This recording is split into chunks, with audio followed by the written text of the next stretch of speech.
कमिश्नरी से सारण जो district board है वहाँ से लगभग 15 किलोमीटर दूरी जलालपुर मुख्यालय में है। और जलालपुर मुख्यालय में जिस जगह पर हम बैठे हैं वो मास साइंस इंस्टीट्यूट है। मास साइंस इंस्टीट्यूट में जो बच्चियां हैं हमारे साथ निधि कुमारी है, और इंटरमीडिएट का जो रिजल्ट आया है साइंस संकाय में इनका 442 नंबर है। एक लड़की है, लड़की के लिए 442 नंबर लाना उतना आसान नहीं है, वो भी ग्रामीण क्षेत्रों से। तो हमने चाहा इनसे बात करें, तो हम पहुंच गए मास साइंस इंस्टीट्यूट में और इनसे जानेंगे कि इनका तैयारी कैसा रहा, कैसे इन्होंने तैयारी किया कि ग्रामीण क्षेत्रों में रहने के बाद एक लड़की 442 नंबर ला रही है तो इसके लिए आसान नहीं है, इसका संघर्ष कैसा। पहले तो हमारे टीम के तरफ से आपको कांग्रेचुलेसन है, शुभकामनाएं हैं। Thank you. तो लॉकडाउन था और लॉकडाउन में जो कोचिंग संस्थानें थे, एजुकेशन जहाँ से मिलता है, शैक्षणिक संस्थान थी, वो सारे बंद थे। तो आपने तैयारी कैसे किया? मैं ऑनलाइन कभी क्लास कर सर पढ़ाते थे तो लिख लेती थी और उसका नोट्स बनाकर समझती थी, और जो नहीं समझ में आता था सर के पास कॉल करती थी, और उसके जो मतलब छोटा क्वेश्चन था तो अपनी बहन से पूछ लेती थी, उससे समझ लेती थी। तो आप जब ऑनलाइन सर तैयारी करा रहे थे, चाहे वो जिस भी माध्यम से हो, तो समझ में नहीं आता था, आप उस चीज़ को लिखती थी। हाँ, लिखने के बाद जो समझ में नहीं था आता था तो कॉल से बात करती थी। सर कॉल पे आपको प्रॉपर वे में बेहतर तरीके से समझा पाते थे? समझा देते थे, लेकिन अब घर पर रहना है तो मतलब वहाँ से समझ में आ जाता था, और व्हाट्सएप पर भी भेज देते थे जो कन्फ्यूजन था। सर बना के? सर बनाकर भेज देते थे, समझ में आ जाता था। बाकी आपने तैयारी किस आधार पे किया, कितना नंबर मिला? टोटली नंबर कितना है आपका? मेरा 442 है, और मैट्रिक में भी 443 था, लेकिन इंटर में 442 है। मतलब एक नंबर कम हो गया। एक नंबर कम हो गया। मैं सोची थी कि अब कि थोड़ा ज़्यादा आएगा, 475 तक, लेकिन लॉकडाउन की वजह से थोड़ा कम हो गया। फिर कोई बात नहीं, ये नंबर मैंने नहीं रखता है। आपने मेहनत किया, आपने मैट्रिक के परीक्षा की तुलना में इंटरमीडिएट में कुछ ज़्यादा ही मेहनत किया। एक्सपेक्टेशन था कि ज़्यादा नंबर आए, बट आया नहीं। इससे निराश होने की ज़रूरत नहीं है, आगे आप मेहनत करिए। फ्यूचर में क्या बनना चाहती है, आपका ड्रीम क्या है? आपने इंटर की परीक्षा पास कर लिया, अब यहाँ से जो है गोल्डन टाइम शुरू होता है। अब यहाँ से जो फ्यूचर का निर्धारण होता है, आपका आने वाला दिन बेहतर कैसे होगा, तो आप अब क्या सोचती है अपने लिए? अभी सोच रही हूँ कि BHU एंट्रेंस की तैयारी करूँ, उसके बाद मैं BPSC की तैयारी करूँगी। मतलब BPSC सिविल सर्विसेज, मतलब अपने देश की सेवा करना है। हाँ। बाकी एक लड़की होने के नाते आपका जो इतना अच्छा मार्क्स आया है, काफ़ी जटिल है। घर परिवार का कैसा सहयोग मिलता था? घर परिवार सबका अच्छा साथ था। मेरी बहन मेरी टीचर जैसी थी, उसने सब मतलब जो भी कंफ्यूज था वो बता देती थी। माता पिता भी सब सहयोग करते थे। पिताजी किसान है, घर मुखा खेती बाड़ी करते हैं। बाकी और भाई मेरा एक भाई है और 3 बहन। जी। तो दीदी का आपका जो तैयारी में काफ़ी अच्छा सहयोग मिला, उसके बाद सर लोग थे। दीदी भी इसी में इंस्टीट्यूट में पढ़ी थी, और उसी ने मुझे बताया कि सबसे अच्छा जलालपुर में एक इंस्टीट्यूट है, तो वो मास साइंस इंस्टीट्यूट, उसी में पढ़ने जाओ। तो मैं उन्हीं के कहने पर यहाँ पर आई। बाकी आपको सिविल सर्विसेज के लिए जाना है, सिविल सर्विसेज की तैयारी करना है। BHU की एंट्रेंस की तैयारी जो यहाँ से आप पढ़ाई कर रहे थे, वहाँ से आपको क्या लगा कि वहाँ से तैयारी हो पाया? मतलब तैयारी में कुछ सपोर्ट मिला, या आगे इन फ्यूचर क्या उम्मीद है कि मिलेगा यहाँ से? हाँ, मिल जाएगा। घर पर सहयोग है कि अभी से बुक ला दिए हैं मेरे घर माता पिता, और बोल रहे हैं कि तैयारी अच्छा से करो। जो जूनियर छात्र हैं, जो अभी 12वीं की तैयारी में लगे हुए हैं, जिनका परीक्षा नेक्स्ट ईयर में होगा, तो वो किस आधार पे तैयारी करें कि उनका 442 से ज़्यादा नंबर है, 450 है, 475? मेरा तो एक ही मानना है कि कम पढ़िए, लेकिन रेगुलर पढ़िए, क्योंकि कभी कभी ज़्यादा एक दिन 8 घंटा पढ़ लेते हैं, किसी दिन 1 भी घंटा नहीं पढ़ पाते हैं। तो ये सब नहीं होना चाहिए। कम ही पढ़े लेकिन रेगुलर पढ़ें, सभी विषय पर कमांड करें, एक ही विषय को हाईएस्ट बनाने पर नहीं लगे। मतलब सारे विषयों को प्रॉपर वे में पढ़ने से अच्छा हो सकता है। तो अभी हमारे साथ निधि कुमारी थी, और निधि कुमारी के सर जो मास साइंस इंस्टीट्यूट के डायरेक्टर हैं अखिलेंद्र जी हमारे साथ हैं। क्या इसका एक्टिविटी रहता था, पढ़ने में कैसी लड़की थी? ये मेहनत कश लड़की है, बहुत मेहनत करती है, और इसको जब जब समस्याएं आई तब तक माँ साइंस इंस्टीट्यूट इसकी समस्याओं को समाधान किया। और आगे भी माँ साइंस इंस्टीट्यूट तत्पर है कि ये लड़की अगर आगे भी हेल्प लेना चाहेगी माँ साइंस इंस्टीट्यूट से, तो हमेशा जिस क्षेत्र में जाना चाहेगी, चूँकि सिविल सर्विसेज का मैं भी एक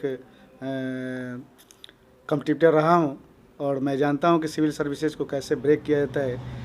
और मेरे घर में भी एक सिविल सर्विसेज भगवान की दया से हो गया है, सिलेक्शन हो गया है। तो ये लड़की मेहनत करने वाली है और ये जो चाहेगी वो हासिल कर सकती है। जैसे इन्होंने बताया कि लॉकडाउन में काफ़ी संघर्ष था, मेहनत करना पड़ता था। ऑनलाइन तैयारी आपके द्वारा जो ऑनलाइन मटेरियल प्रोवाइड कराए जाते थे उसको नोट्स बनाते थे, समझ में नहीं आता था तो आपको फ़ोन करते थे और फ़ोन पे इसकी समस्या का समाधान मिलता था। इसकी बड़ी बहन है, उसका भी काफ़ी सहयोग रहा, वो भी इसको काफ़ी बताती थी। देखिए, आपको मैं बता देना चाहता हूँ कि माँ साइंस इंस्टीट्यूट स्टूडेंटों के लिए 100% तत्पर रहता है। जब जहाँ मौका मिले उसके लिए मैं हूँ और 100% मैं तत्पर रहता हूँ कि स्टूडेंट अगर नहीं समझ में आ रहा है उसको क्लासरूम में, ऑफिस में आए समझाएं।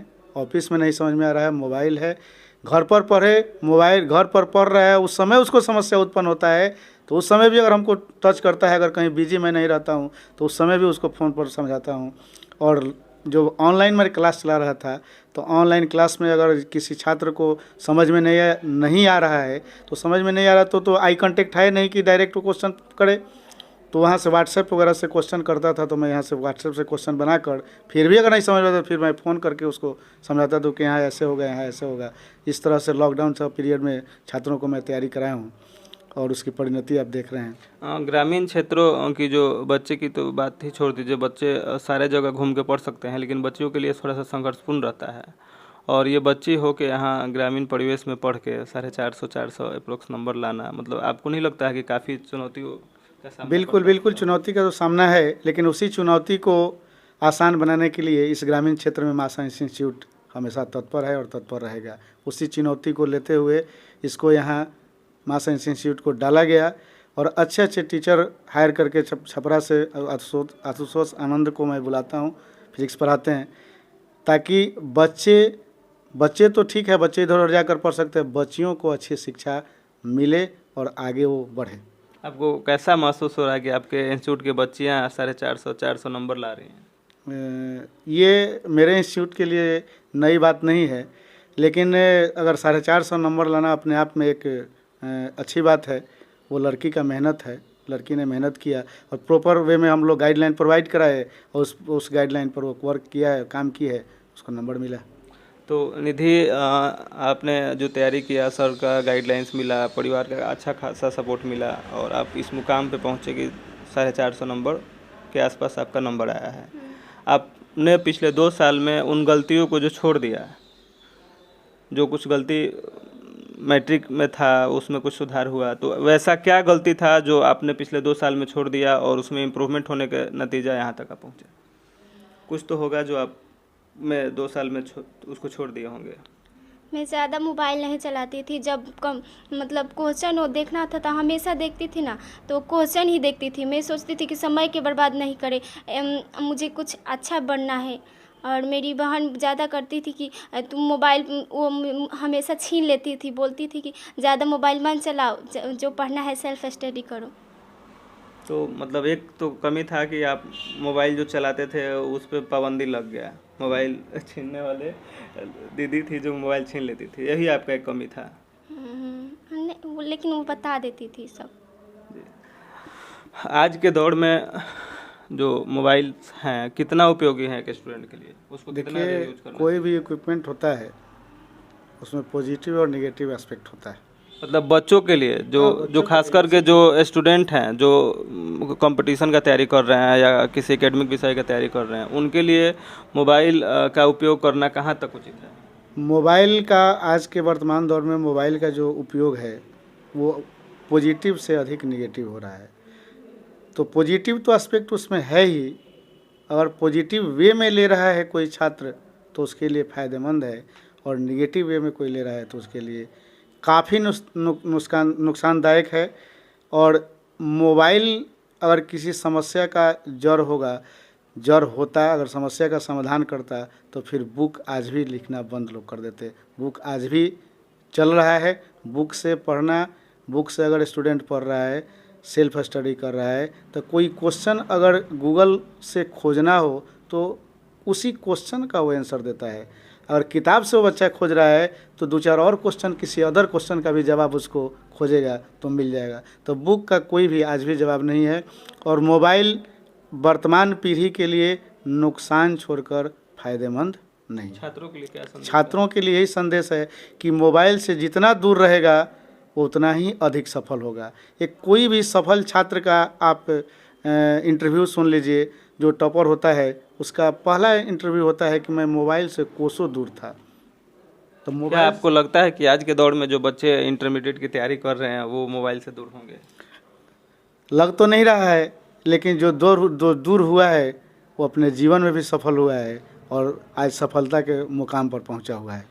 इंटरमीडिएट की जो तैयारी कर रहे हैं बच्चे, खासकर जो अभी इस बार 2023 में जो एग्ज़ाम देंगे, उनके लिए क्या संदेश रहेगा, क्या गुरु मंत्र रहेगा? गुरु मंत्र यही रहेगा कि जैसे किसी फिल्म को चलाने के लिए इंटरटेनमेंट आवश्यक होता है, उसी तरह अच्छे नंबर लाने के लिए पढ़ाई पढ़ाई और पढ़ाई, इसके सिवा कुछ भी अगर नहीं करता है और पढ़ाई के लिए साइंटिफिक मेथड अपनाता है तो 100% सफल होगा। और यही मेरा गुरु मंत्र है। जब भी मैं स्टूडेंटों को क्लास में शुरू करता हूं तो मोटिवेट करके ही करता हूं कि डिसिप्लिन है बाबू, डिवोशन है बाबू, तो डेवलपमेंट होगा ही होगा 100%। बहुत बहुत धन्यवाद हमारे साथ जुड़ने के लिए। तो अभी आप देख रहे थे BBJ न्यूज़ और हम लोग इस वक्त मौजूद थे जलालपुर के मास साइंस इंस्टीट्यूट में।